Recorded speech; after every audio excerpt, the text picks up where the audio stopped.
Hey friends, welcome back. I'm so glad you came back to hang out with me this week. Today, I'm going to talk to you about this 1034 Serger by Brother. This has been my serger for about a year and a half to 2 years. And let me tell you something. It started making all these clunky noises. Does your serger do that? It doesn't want to run fabric through, and after a while, what I realized is that my serger knives were not cutting my fabric anymore. So I did the wrong thing and I disengaged my knives and then I tried to navigate around my seam allowances. Don't do that. Listen, I can help you. I can show you how to change the knives on your Brother 1034D Serger. Come on, I'm Nye with Ellie and Mac. Come on, I'll show you. Because we're friends.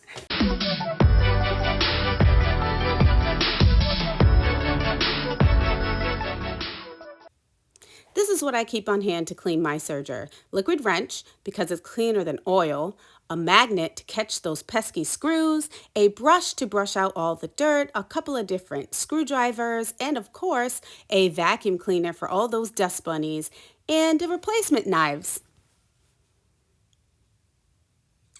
These replacement knives are made by Honey Sew. I will leave a link in the description so that you can buy a pair if you have the same serger. Okay, here's my baby, and it is just disgusting. I'm so ashamed. Anyway, I'm going to go ahead and disengage my knives and turn my stitch width all the way down. That's going to make it easier to get to the knives once I take the machine apart. Yay! Now I'm showing you the side of the machine. This is where you're going to go ahead and open up your machine so you can get a good look at your knives. Look how disgusting it is in there. Oh, y'all are seeing my dirty laundry. It's nasty. Anyway, I'll go ahead and cut all my threads, and I will have to pull those threads out so that they won't be in the way, and also make sure that you turn off your machine and unplug it. Y'all, we do not want to be electrocuted up in here, okay? At least I don't want you to electrocute yourself, friends, okay? So go ahead and unplug that machine. Then you're going to go ahead and get the right Allen wrench. Don't be like me and get the wrong one first time. And remove those needles. Let's get a close-up. Oh, yes. Look at how fluffy it is in there. Anyways, ignore my hands. I needed some lotion. I'm going to act like my nails are fancy, but COVID says, psych, you can't go to the place where they do nails. Anyway, go ahead and remove your sewing needles. Yay! And I'm going to stick them on my little needle keeper mat because that's where I keep all of my needles, because otherwise what's going to happen to them? Y'all already know. Y'all know I like to lose my things and drop my things. So I put them on my little nifty mat, and of course I'm going to go ahead and leave a link in the description below so you can, there it is, so that you know exactly which one I use. Now I put those two together because I'm going to put those bad boys right back in my machine when I'm done cleaning it, because your girl don't like wasting money. So since I just used those needles, I'm going to go ahead and pop those bad boys right back in.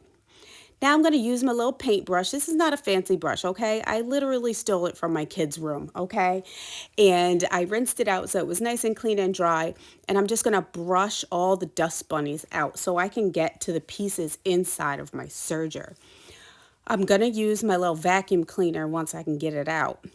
Remove the stitch finger by pushing in on the little stitch finger release button, and it just pops right out. Look at that. Yay. Don't forget to put it back. You will cry if you try to serge after not putting it back. So remember to put it back. Anyways, I keep cleaning and brushing and cleaning. I just want you to really see how grody it is in here. I mean, if I was on that television show, Schitt's Creek, I'd be like, ew, David. For real, for real. It's nasty. So anyways, I'm going to go ahead and show you how to remove that stitch finger. You push that button, it will release, and you just pull it right out. Now there is a little clip in the door of your serger where you can put that thing so it doesn't get lost, but I just put it to the side. Okay, now you're going to watch me go ahead and take the little foot off of my machine. It has a lever on the back of the foot just like your sewing machine does. You just push on it and pull the foot out. Now I like to stick everything in one place, so I'm going to go ahead and stick those in my little magnet bowl that I use so that they don't go anywhere. And then I'm going to go ahead and get my screwdrivers and try to unscrew these little screws here in my plate. The issue is I got these screwdrivers because I wanted to review them, but they work here on my serger and that's it. They don't work in any other place on my serger, even though I tried. And then I use my magnet to pull the screws out. Reason being is because sometimes when you try to take a screw out, it just goes all over the place and you're just like, for real, Nancy? And you got to go chase down all these screws. I don't have time for that. Okay, y'all, I got sewing to do. I have a life. Okay, I don't have a life, but I do have sewing to do. Like I said earlier, please ignore my ashy hands. Somebody send a girl some cocoa butter because my hands need some love and attention and I'm not giving them any. Anyway, look how dirty that is. Oh my goodness. After I remove the plate, taking out those two screws, I'm ashamed. I feel like I should just be wearing a capital letter D on my shirt for dirty. I'm dirty. Anyway, I'm going to go ahead and remove this screw here because then I can remove the handle that changes my stitch width. But that little screwdriver, is cute as it is, ain't gonna work. That little handle is tight. After a couple of tries and different screwdrivers, I was able to loosen up this screw. So don't be sad if it takes you a couple of attempts. It took me several, okay? And then I'm gonna use my trusty magnet to take that screw out and put it to the side. Okay, so I finally got the lever off. Yay, I can put that to the side. And now you can see there is another hole there. There is a screw inside. Don't be afraid to use some serious torque. Make sure that you have a good screwdriver when you get in there because you don't want to strip any of your screws. Now they're going to be very tight. And if you're trying to unscrew them with the screwdriver that is either not the right size or the wrong shape, you will strip it and you'll never get it out. Oh no, Nancy! Nobody wants that. Especially not me. Okay, finally loosened it up. I'm gonna go ahead and get that screw out of there. As you can see, there it is. And whoa! There is a whole family of rabbits living in my machine. You all can just feel the shame of my head hanging right now as you see the inside of my machine. I am so sad right now that you are seeing this craziness. It's just, wow. Okay, so now I went ahead and put the screw back inside the lever and I'm going to tape it in so it doesn't get lost. I'm going to do that with the other screw as well. Just tape it on the piece that I removed it from so it doesn't get lost. Ew. Okay, so quickly, I'm going to be honest with you. I have not thoroughly cleaned the inside of this machine in about a year. I got this machine as a gift from Millie Mae Fabric Company 1 year after mine broke, and I just haven't had the time to deep clean it. But this here is what happens when you don't clean your machine. And if your machine sounds really gross and loud and clunky, this is probably one of the reasons. I will tell you, it should sound like a purring engine when it runs, and mine sounded like a Pinto. Like, for real. It was mad. And it was trying to tell me all this time, like, get up in here and clean, Cinderella. And I just didn't do it. So here I am now, making up for that, giving my machine a little TLC. And you can see just using the brush to remove all the yuck from all over the inside of my baby.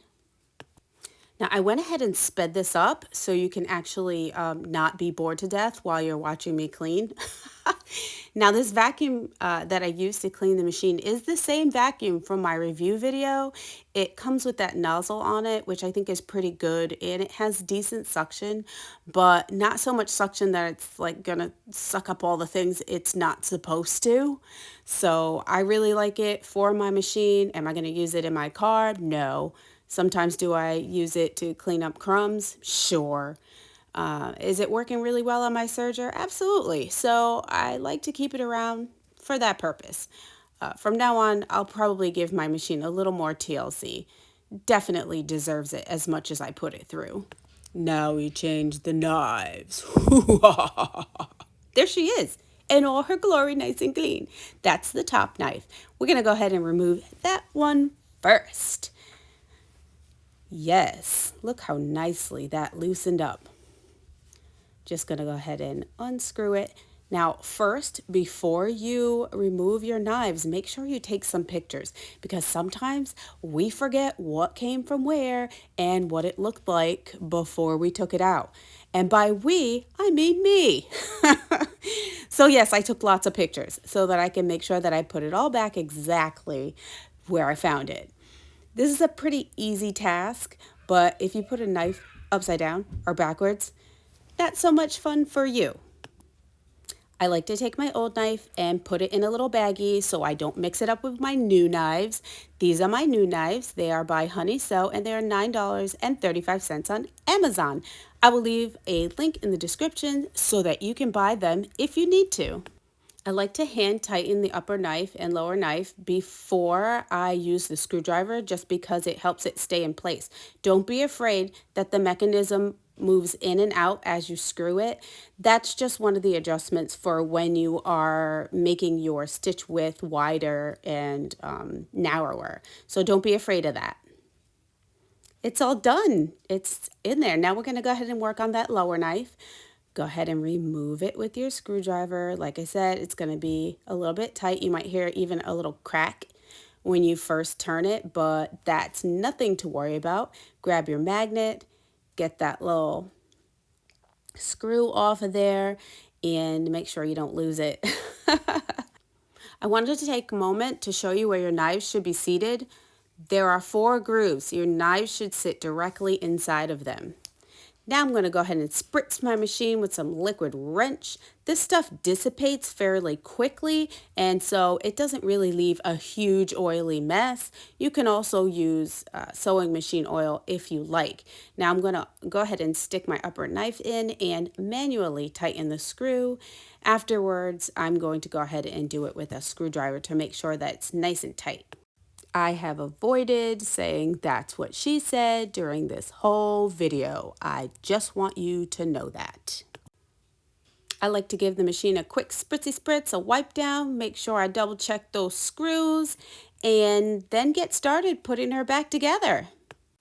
Screw back on that stitch plate nice and tight. It's going to wobble until the screw is tight enough, so don't worry about that. Just get that screw nice and tight.